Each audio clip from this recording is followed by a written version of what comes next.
इस भयंकर जंग के बीच खौफनाक साजिश का कच्चा चिट्ठा लेकर हाजिर हूं मैं, प्रशांत चुरहे। यूरोप की विदेश नीति प्रमुख काया कैलस ने पुतिन को भड़काने वाला एक बहुत ही आक्रामक बयान दे दिया है। काया कैलस ने कहा कि पुतिन इस युद्ध को खत्म करने के लिए समझौता करना चाहते हैं क्योंकि वो यूक्रेन में हार रहे हैं। ऐसे में सवाल ये कि क्या यूरोप ये कहना चाहता है कि पुतिन अब डर गए हैं और क्या पुतिन बैकफुट पर हैं और वो जेलेंस्की की शर्तों पर युद्ध विराम करेंगे। लेकिन अगले 24 घंटे में रूस जो जवाब देने वाला है वो पुतिन के दुश्मनों को बहुत ज्यादा डरा सकता है।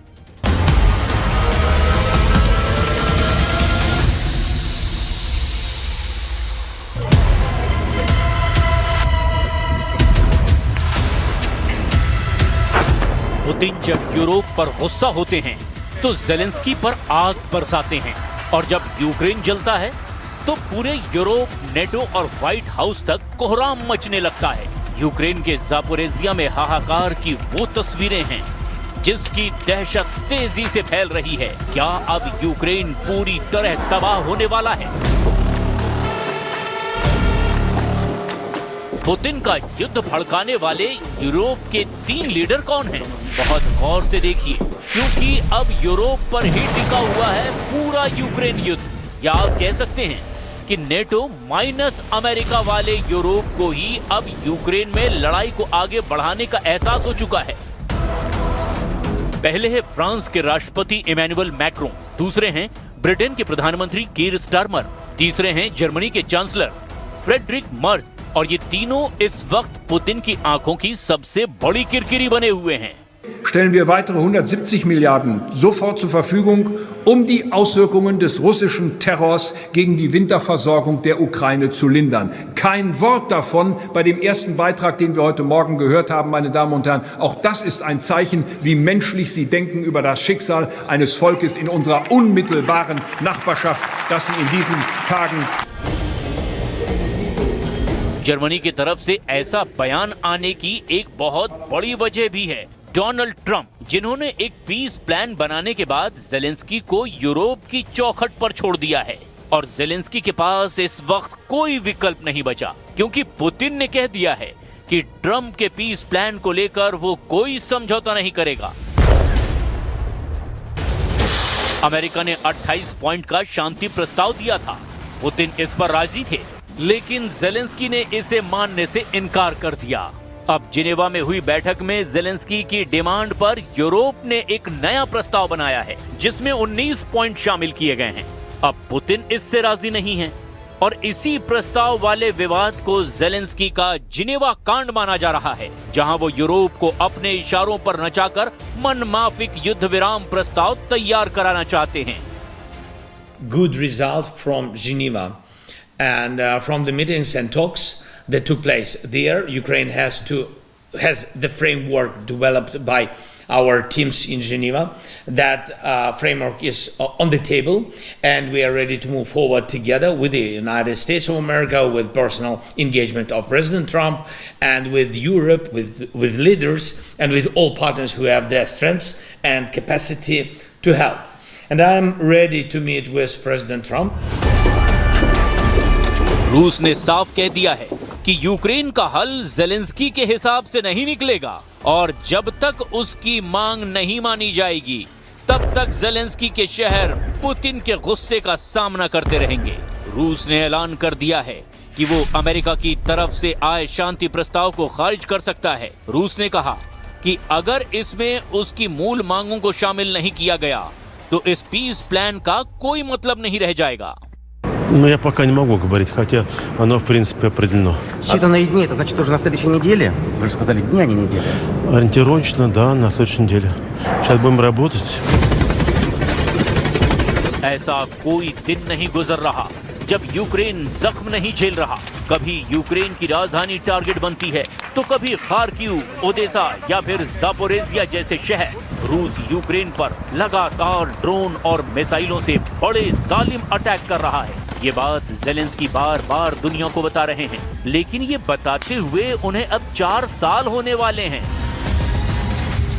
At a crucial juncture, negotiations are getting a new impetus, And we should seize this momentum, not because there is reason for alarm. Ukraine is solid, Russia is slow, and Europe is steadfast. But because there is finally a chance to make real progress toward a good peace. But the absolute condition for a good peace is a set of very robust security guarantees and not paper guarantees.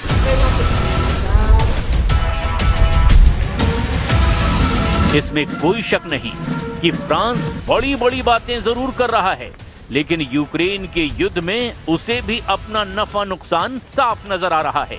हाल में ही Zelensky ने France का दौरा किया था, तब Putin को डराने के लिए एक बड़ी डील की गई। ज़ेलेंस्की के दौरे पर राफाल फाइटर जेट उड़ाया गया। ये फ्रांस का वो फाइटर जेट राफाल है जिस पर इमैनुअल मैक्रों को बहुत उम्मीद है, और वो इसीलिए क्योंकि जिस वॉर जोन में रूस की वायुसेना एक छत्र राज बनाए हुए है, वहां राफाल को उतारने का फैसला कर लिया गया है। यूक्रेन अब फ्रांस से 10-20 नहीं बल्कि 100 राफाल जेट लेने वाला है। 100 राफाल जेट के लिए यूक्रेन और फ्रांस में समझौता हो गया है। ये ज़ेलेंस्की का ऐसा दावा है जिसने पुतिन का गुस्सा कई गुना बढ़ा दिया है। पुतिन यूरोप का इरादा समझ चुके हैं, इसीलिए पुतिन के टारगेट पर यूक्रेन के बाद फ्रांस बताया जा रहा है। लेकिन ज़ेलेंस्की का हौसला बढ़ाने वाले वर्ल्ड लीडर्स में ब्रिटेन के प्रधानमंत्री भी शामिल हैं। जिनेवा मीटिंग में कीर स्टारमर ने साफ साफ कहा कि यूक्रेन की मदद करने के अलावा यूरोप के पास अब कोई रास्ता नहीं है, क्योंकि यूक्रेन बचेगा तभी पूरा यूरोप पुतिन के गुस्से से सुरक्षित रहेगा।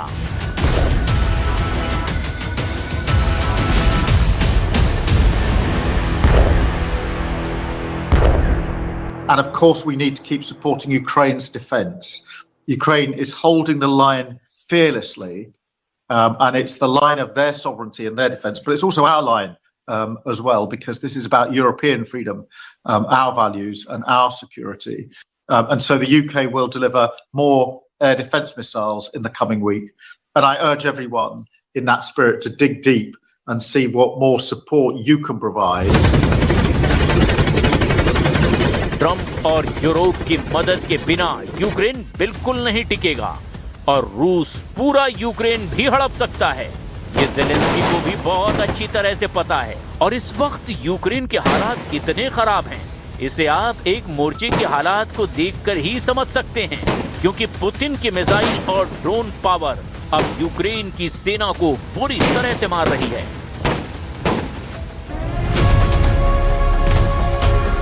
रूस का दावा है कि खार्किव के वॉर जोन में यूक्रेन के 5000 सैनिक फंसे हुए हैं। रूस ने कहा कि ओस्किल नदी के पूर्वी तट पर यूक्रेन के करीब 5000 सैनिकों को चारों तरफ से घेर लिया गया है।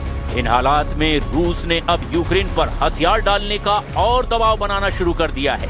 अब 5000 सैनिकों को सरेंडर करना ही पड़ेगा, नहीं तो वो मारे जाएंगे।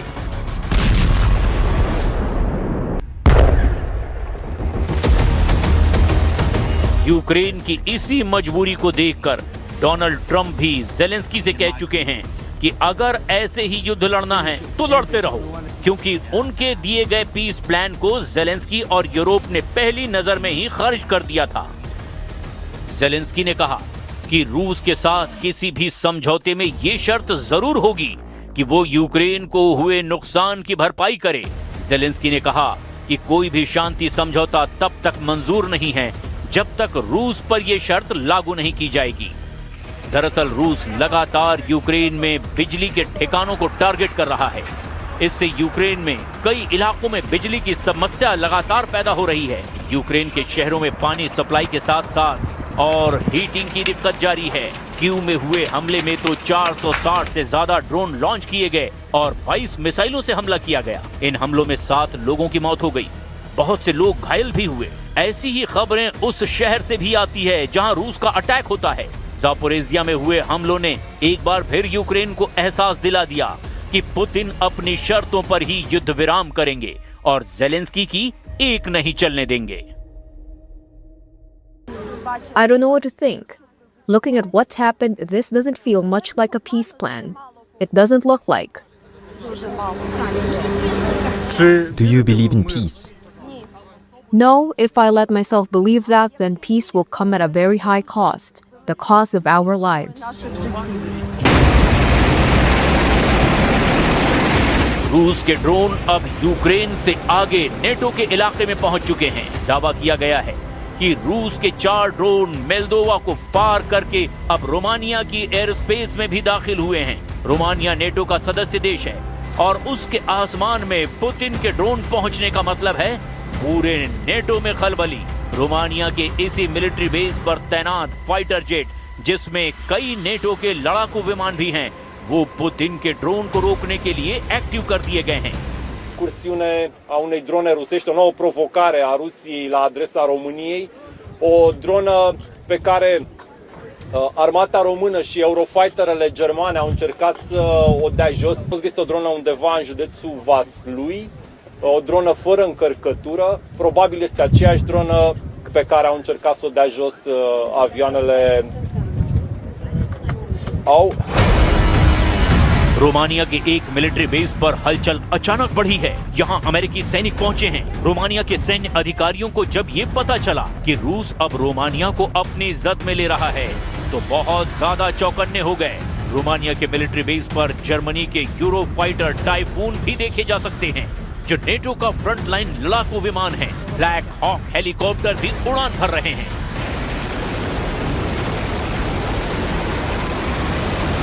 Started the development of capability to do exactly what we know we need to do as an alliance, the U.S. being one of those 32 members, to make sure that these drones do not violate your airspace.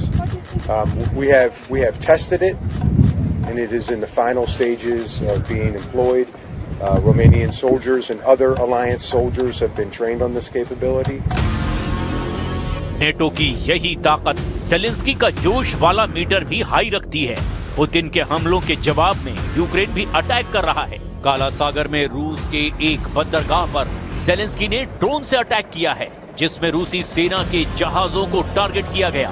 Report मिली है कि ऐसे ही एक हमले में रूसी सेना के landing ship को नुकसान पहुंचा है। यूक्रेन ने बंदरगाह के पास तैनात S-400 सिस्टम को भी टारगेट किया है। ज़ेलेंस्की के पास लड़ने और पुतिन को जवाब देने के अलावा अब कोई रास्ता भी नहीं बचा है। Must also not lose sight of reality. Russia's war against us is not in the past, it's happening every single day. Every day Russia takes Ukrainian lives.